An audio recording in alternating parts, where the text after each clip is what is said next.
Coming up, you're going to discover how my friend David Reichelt, creator of the hit game Color Switch, comes up with creative, interesting ideas for casual games. Stay tuned.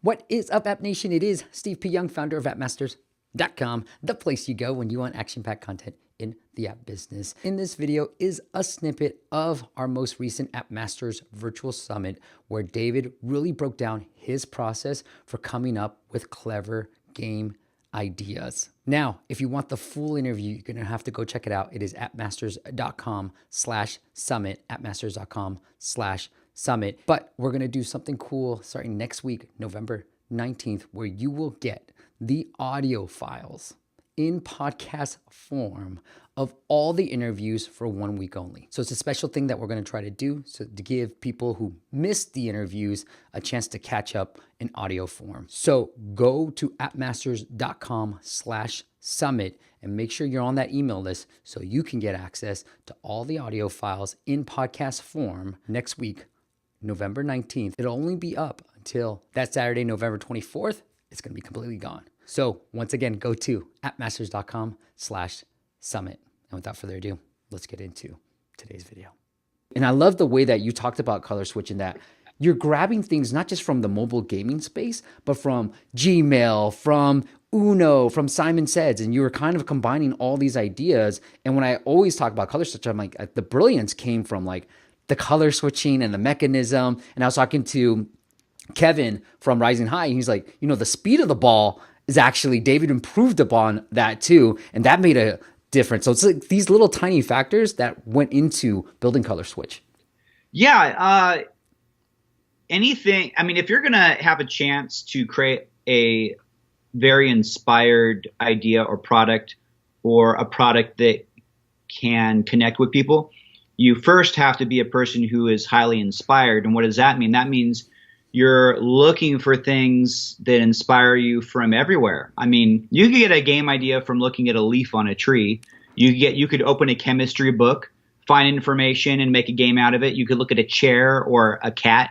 How many cat games are on the App Store? There's tons. Yeah. So the cool thing about games is ideas can come from anywhere. However, I would say, I'm sure it's something like 90-something% of the games I see on the App Store, they're all copying each other. They're all kind of doing the same thing. I mean, even Color Switch, there's a lot of people who have they've been inspired by that game. I've seen tons of games that are very similar to it, or they just do the exact same kind of color switching mechanic as the main thing. And it's like, well, yeah, you can do that, but you're not going to get the kind of result I got because it's already been done. So that's where being an inspired person comes into effect. And so slice and dice is basically a technique where you can look out any information and chop it up. And all it means is I make a list of attributes of any idea. So I always give the example of a cup. A cup, if I broke it up into all its attributes, could be material, size, weight, shape, what its use is for. It's a product. It's universally understood. It's handheld. It's lightweight. It could be breakable. It could be not breakable. So, I'm basically slicing up the idea of a cup into all its attributes that are there, but visually I can't see them. And so when I can't see them and I'm not aware of those specific ideas, I won't get specific results. So slicing up a cup, if I want to make a brand new cup product, then it is necessary to find something specific about one of those attributes so I can get a specific result. You don't go to the gym and say, oh, yeah, I want to work out, and then go to the gym and kind of just like randomly start doing stuff. You get specific. Okay, I want to do arm workouts. Well, if you do arm workouts, you're not going to start working out your legs, because then you're not going to get the result you're looking for. So you have to find specific tools and specific techniques that'll help you develop your arms. And everything is like that. And I think a lot of people don't have specific techniques, so they don't get specific results in their life, and they don't know why. Well, here's a book filled with tools that'll help you get specific techniques, and slice and dice is one of the main ones I use.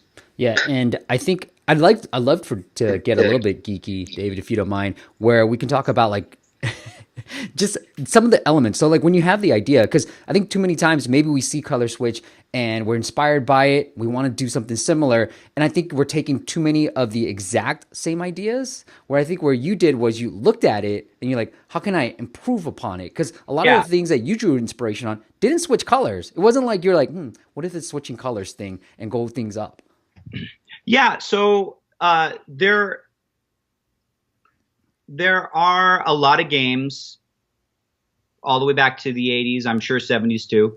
They had color switching, but not as the main idea. It was always some side element.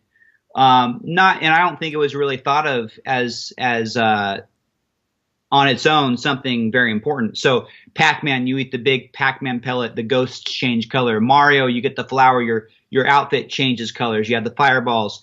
Uno has the color switching wild card. So all these are kind of side mechanics.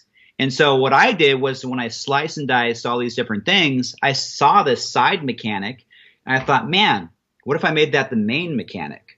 And that's actually part of the technique called Scamper, which is an acronym where each letter stands for a different way to manipulate an idea. And P stands for put to some other use. So I took the mechanic of color switching and put it to another use. So where it was used as just a side mechanic, I made it the main mechanic and the main theme of the game.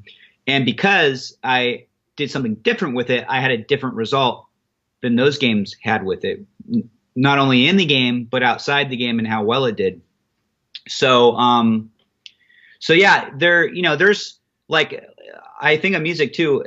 You could use these techniques for anything. So if I was a musician, I am a musician, but if I were making music, I would, if I'm inspired by Coldplay, I don't want to write exactly like Coldplay, but I might slice and dice their sound and say, you know what, I like the way they do this with the rhythm, or I like the way that they do this with the second guitar, and combine it with part of the sound from Nirvana or something. And because I'm inspired by this, I'm inspired by that, and I'm mixing them up, I will have now my new hybrid sound. But if I just look at Coldplay and I start making songs based off of that, I'm just going to sound like Coldplay. And because of that, I'm going to have a limited result, because guess what? Coldplay already has that sound. You'll never have the same result that they have. So be inspired by many things, and then you will have a big result. That's it, guys. Once again, it is appmasters.com/summit to get access to the cool files. And if you guys are watching this way into the future, well, go check out appmastersacademy.com. That's where all our courses, our entire playbook is out there, and all the recordings from our first virtual summit and this virtual summit and the next virtual summit that we're going to be hosting come next year. They're all over there. All the recordings, all the audio files and video files are on appmastersacademy.com. All right, until next time, I'll see you on the next video. To check out David's full presentation from one of our awesome retreats, well, click on the top video right there. And if you want to learn more about video ad monetization and optimization, well, check out the bottom video right there. appmasters.com/summit.